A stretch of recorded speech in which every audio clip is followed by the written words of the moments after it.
Lagi nating naririnig, 'di ba, na boost your immune system. Pero sa totoo lang, ang immune system ay isang komplikado na sistema. Ang gusto mo talaga ay hindi overactive at hindi rin suppressed na immune system. Ang gusto mo is balance na immune system. Para mas maintindihan natin, discuss natin yung dalawang klase ng immune system na meron tayo. Marami actually no ina-advertise pampalakas ng inyong immune system. Pero hindi kasi nag-work ng ganoon ng ating immune system. In your experience, ano yung mga nagpapahina ng immune system na kontrolado naman natin, na may say tayo? Hindi nagpapabakuna, hindi ka kumakain ng gulay, ng prutas, tulog.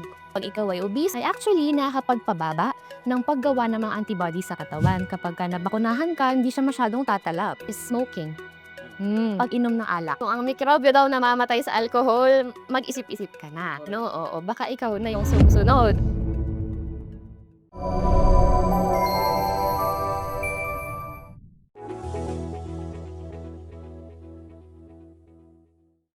Good day mga kapabayan! Welcome sa isa na namang episode ng Medico.ph at ngayon pag-uusapan natin ang isang super halagang topic at yan ang tinatawag na paano palakasin ang iyong immune system o resistensya sa Tagalog. Feeling kasi namin medyo timely itong topic na to dahil weird itong January na to itong pasok ng taon natin parang ang daming nagkaka-super flu, ang daming mga nilalagnat, ang daming yung parang mga tinatrangkaso, minsan may kasama pang pagtatae. So here with us today to talk about the topic of boosting your immune system, or pwede nga ba talaga yon, is our resident doctor and dedicated resource person, Dr. Bien Carmela Hamlas. So, Doc Bien, first things first, ano ba ang immune system at paano to nag-work? Ang immune system is parte ng ating katawan na normal na ginagawa na talaga ng ating katawan. Ito ang ating panlaban sa mga impeksyon na dulot ng mga virus, bacteria, o iba pang mga klase ng germs, pwedeng mga parasites, no? At kasama rin dito is pagpapagaling ng ating mga sugat. So involved din dyan ng ating immune system. Ang immune system natin, lagi nating naririnig, 'di ba, na boost your immune system. Pero sa totoo lang, ang immune system ay isang komplikado na sistema. Maraming involved na mga cells at hindi pa nga natin alam kung ano talaga yung ginagawa ng bawat isa na yon, no? Kaya wala talagang magic cure all kung yun ang hinahanap nyo sa video na 'to, na kayang magpa-boost ng immune system ninyo. Para mas maintindihan natin, siguro i-discuss natin yung dalawang klase ng immune system na meron tayo. Ang dalawang klase ng immune system na meron tayo. Ang una is yung tinatawag nating innate na immune system. Pag sinabi nating innate, ito ay nakuha na natin, pagkapanganak pa lang natin, meron na tayo. Ito yung mga panglaban natin sa mga maaring pumasok sa ating katawan. So, ito ay makita natin, parang siguro to make an analogy para mas maintindihan, no? Ang immune system kasi natin, ang pinakauna ng role is i-recognize alin ang sarili at alin ang hindi. At lahat ng hindi sarili ay dapat niya alisin. So, yun ang ginagawa basically ng immune system. Pag innate na immune system, ang ginagawa niya para siyang bouncer. So, 'di ba ang mga bouncer sa club, 'di naman ako party girl. Yun yung analogy na magandang naisip ko So, para siyang bouncer. Sasabihin niya kung pwede kang pumasok sa club or hindi. O hindi ka pwede, Tapos alis ka. Gano'n, oo. So, yun yung gagawin niya. O ikaw, pwede ka, parte ka ng club, so pwede kang pumasok. So, yun ang parang sa katawan natin, hindi ka parte ng sarili, alis ka. So, ang mga yan ay makita natin kunyari sa pilik mata, 'di ba tinatanggal niyan yung dust, yung mga hair sa ating ilong, tatanggalin na yung mga dumi-dumi, posibleng bakterya, hayaan niya na hindi na hayaang makapasok. parang filtered. Yes, so para silang filter. Balat natin, yan din ay parte ng innate na immune system natin. Kaya yung mga bakterya hindi yan agad makapasok kasi kung intact ang iyong balat, lalabanan ng balat mo yung mga pumapasok na hindi dapat pumasok. Pangalawa is yung adaptive. Yung adaptive, ang nangyayari dyan is pag na-expose ka, for example, COVID-19. Pag na-expose ka dyan sa virus na yan, gagawa yung katawan mo ng panlaban para labanan yung virus na yan. Kunyari sa flu, ganun din. Although maraming klase ng flu, no? At iba pang mga pwede nating makuhang mga sakit tulad ng measles, ganyan. Once in a lifetime. Tulutong! Yan. So, pag nagkaroon ka niyan, matututunan niya yung labanan. So, gagawa siya ng mga panlaban na tinatawag nating antibodies. At pag meron ka na nun, ang kagandahan sa adaptive immunity, meron yan memorya. So, tatandaan niya na ngayon, ay, ikaw si measles, kilala kita. may panlaban na ang katawan. So, ganun gumagana ang adaptive immunity. At ang kailangan mo dun sa dalawang yun ay dapat, of course, healthy ka para meron ka no mga yon na panglaban sa mga sakit at mga germs. I think, Doc Bian, ang naiisip ng tao pag sinabi ang immune system, mas po na yung pumapasok sa consciousness nila itong adaptive na. Yes. Bago tayo mag-advance, siguro question lang na mention mo kasi yung mga iba pagkapanganak pa lang, nandyan na sa atin. Totoo ba na ang mga baby, nakukuha nila part ng immune system nila or gumaganda yung immune system nila dahil sa breast milk? Yes, no? Yung unang mga lumalabas na gatas, tinatawag natin yun na colostrum, sa mga nanay, ay actually punong-puno ng mga antibodies na pwedeng gamitin ngayon ng bata na panlaban sa mga posibleng impeksyon na makuha niya pagkapanganak na sa mundo. Okay. So, yun. So, sorry, medyo na-side lang. Yun ang naisip ko habang kwento mo. Balik tayo sa immune system natin, particularly itong adaptive na immune system, which is, I think, yun naman yung iniisip ng karamihan ng mga viewers natin. Itong adaptive immune system natin, possible ba siyang mapalakas in your view or your experience as a doctor? Well, may mga kondisyon na maaring magpahina nito at meron din mga kondisyon na hindi mo gusto pero overactive ito. So, may mga kondisyon tayo na pwede nating pahinain ang reaksyon ng ating immune system tulad na lamang sa mga nagkikimo. So, may mga tinitake sila na gamot, immunosuppressive drugs yung tawag doon. Pinipigilan nito yung katawan na lumaban doon sa ina-administer, no? Dahil foreign bodying tinuturing itong gamot, di ba? Yes, oo, no? At meron din naman mga kondisyon, tinatawag nating autoimmune na mga sakit na overactive naman ang immune system. Pati allergies actually, pwede mo yan tignan na form ng overactive o sumobra naman ang galing ng inyong immune system. Kasi kahit na hindi harmful, ay ginagawa niya, ay teka lang, harmful. Kaya magre-react siya ng todo. Maaaring magkaroon ng rashes, pamumula, or kung may rhinitis ka, pollen lang, kumbaga, sa bulaklak lang yan. Pero ang reaksyon ng katawan mo, talagang labas ng akala mo, meron kang sakit, no? Labas ng sipon, bahing ng bahing, magluluha ang mata, kahit na dapat ay hindi naman ganon ang reaksyon niya. So, 'di ba, kung titignan mo, ang gusto mo talaga ay hindi overactive at hindi rin suppressed na immune system. Ang gusto mo is balance na immune system. Okay. So, sa makatwid, meron such thing as bumababa yung performance ng immune system mo. Pero, ang misconception ng mga tao is pag sumobra naman yung immune system mo, hindi naman siya good thing. Oo, no? Kasi ang dami-daming parte ng immune system, no? At marami actually, no, ina-advertise na ito ay pampalakas. Itong bitamina nito, itong mineral na ito ay pampalakas ng inyong immune system. Pero hindi kasi nag-work ng ganoon ng ating immune system. Dahil sa dami-dami, maaari yan makatulong, pero hindi ibig sabihin na lahat yan, pag ininom mo, ay talagang magle-level up. Na level 100 bigla yung immune system niyo. So, hindi naman siya gano'n nagwo-work, no? Okay. So, siguro ang mahalagang matutunan natin dito bilang audience ni Doc Bien is yung pagbo-boost ng immune system, medyo misnomer siya ng konti. Hindi namin sinasabing dishonesty or scam yan. Ang sinasabi ni Doc Bien, yung pagme-maintain ng ideal performance ng immune system, yun na yung ideal. Yes, oo. Pero pag sumobra ka doon, maaring makasama, maaring magkaroon ng masasamang epekto sa katawan mo. Later, di-discuss natin in detail kung ano yung mga yan. Kumbaga, isa pang analogy, parang 2020 yung vision mo. Pag 2020 na yung vision mo, wala na naman idaganda yon. Perfect na yan. Pwede ka na maging piloto ng fighter airplane.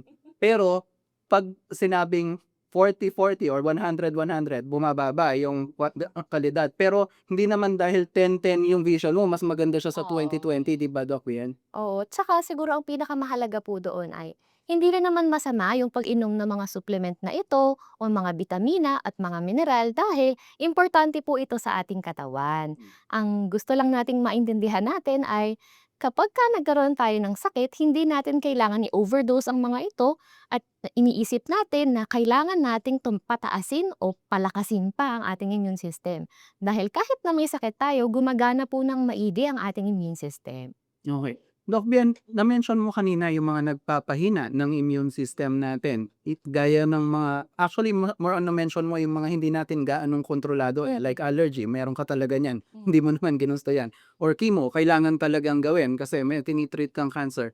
Pero in your experience, ano yung mga nagpapahina ng immune system na kontrolado naman natin, na may say tayo?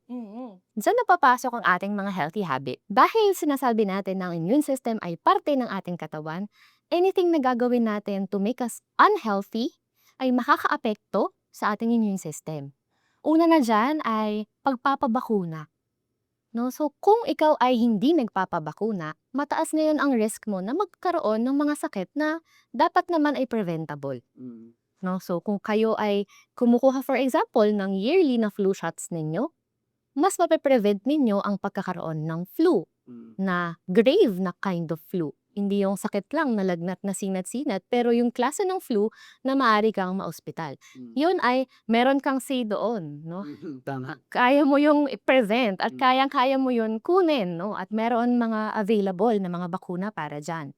Pangalawa, of course, is healthy diet. Napag-usapan natin, no, na yung mga supplements, hindi sila cure-all. Pero at certain times, meron talaga tayong deficiency sa mga vitamina at mga minerals dahil sa poor diet. Kung hindi ka kumakain ng gulay, hindi ka kumakain ng prutas, lagi ka lang fast food or prito lang yung kinakain mo or selective ka sa kinakain mo, dapat nga siguro ay mag-take ka na ng mga supplements dahil baka nagkukulangan ka na ng mga vitamina sa iyong katawan na maaaring makaapekto sa paglaban ng iyong katawan. Pangatlo, tulog. Kayo, anong oras kayo nanonood ngayon? So, 'di ba, no, dapat ay tayo, as much as possible, 7 to 9 hours of sleep. 'Di ba? Pero ang dali sabihin pero mahirap gawin, 'di ba?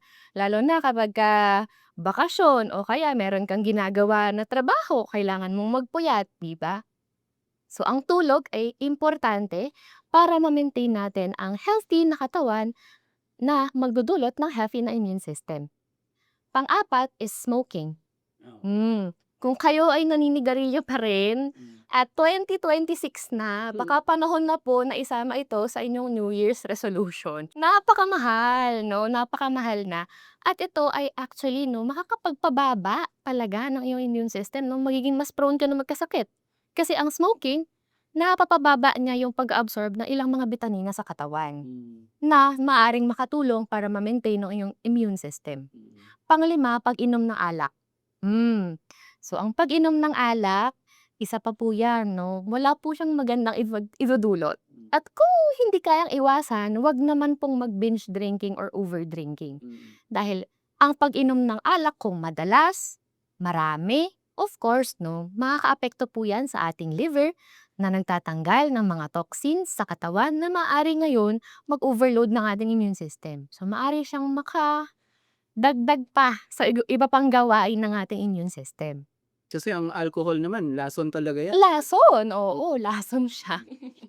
Choose your poison, Yes. kumbaga, no? Oo. Kahit yung mga mikrobyo namamatay sa alcohol, ikaw pa kaya. Oo, Diba? oo. Sila nang gumawa nun eh. Well, kung ang mikrobyo daw namamatay sa alcohol, mag-isip-isip ka na, no? Oo, baka ikaw na yung sumusunod. 'Di ba? Ang susunod naman ay pagme-maintain ng healthy na body weight. May mga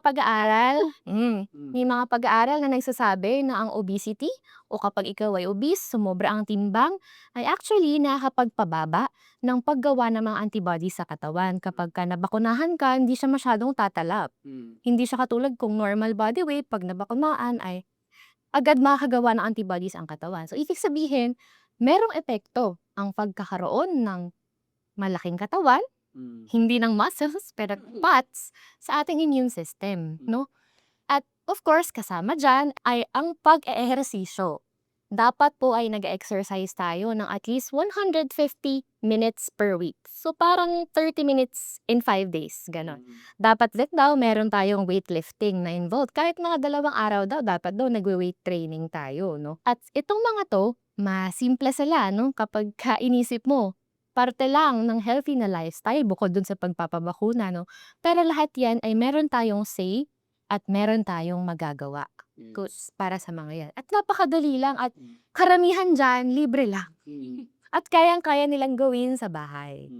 Siguro maganda rin na, malaman ng mga tao kasi I don't think maraming nakakaalam, eh. I mean, I'm sure a significant number of you na nanonood, aware sila dito. Pero yung pagiging overweight, hindi perception lang yan, hindi yung tingin mo lang, parang tumaba ka, parang hindi siya gano'n. Meron po tayong tinatawag na body mass index. Naka-calculate yan sa iyong tangkad tsaka sa timbang mo.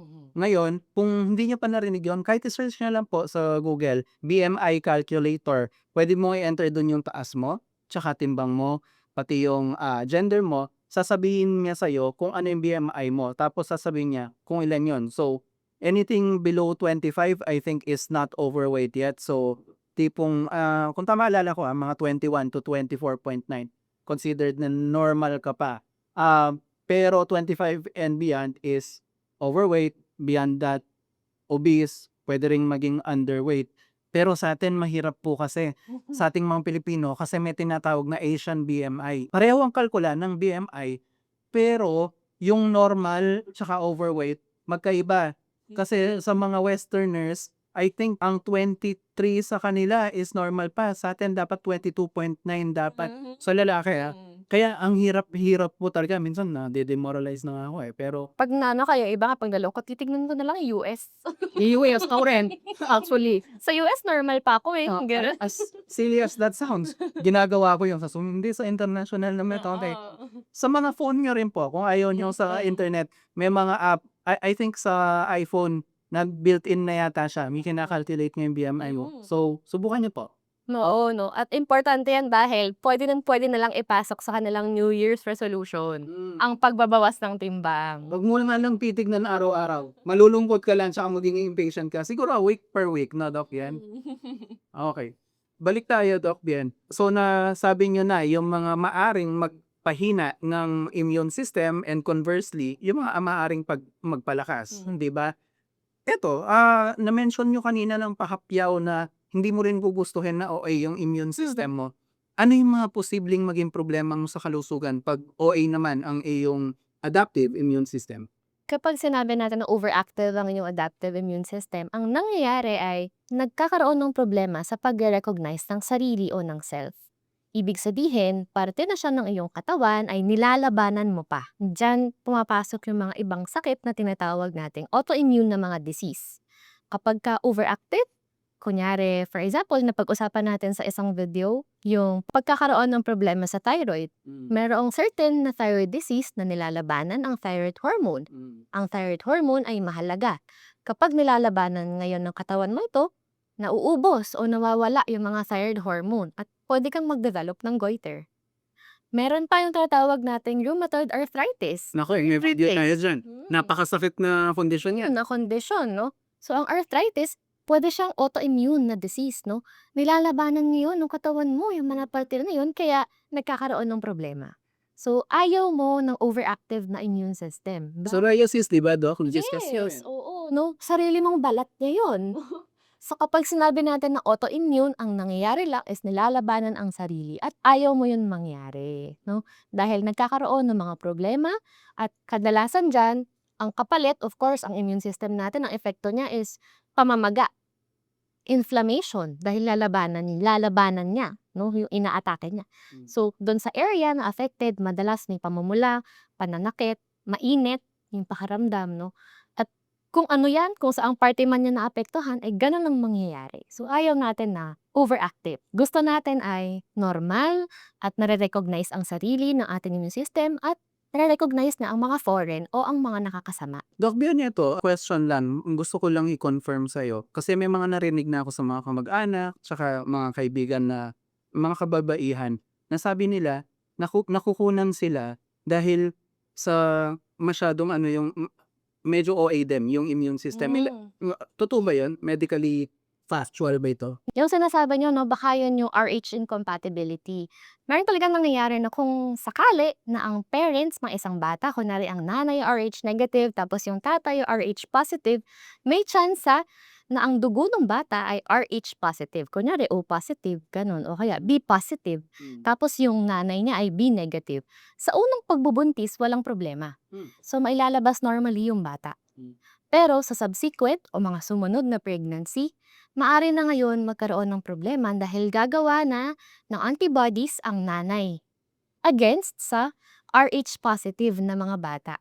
So kapag ka nagkaroon pa siya ng baby na Rh positive, ang mangyayari unfortunately ay aatakihin ng katawan yung bata na yon na dinadala niya at makukunan siya. Pero hindi po ito hopeless na kaso Okay. dahil meron na po tayong mga maaaring ibigay sa mga nanay, no? Kapagka mga OB natin 'no, kayang-kaya na po nila 'yan solusyonan. Usually may mga ini-inject lang para ma-suppress 'yun, para matanggal yung mga antibodies na 'yun, para ma-carry niya to term yung bata. Pero of course, additional 'yun na gagawin nung nanay.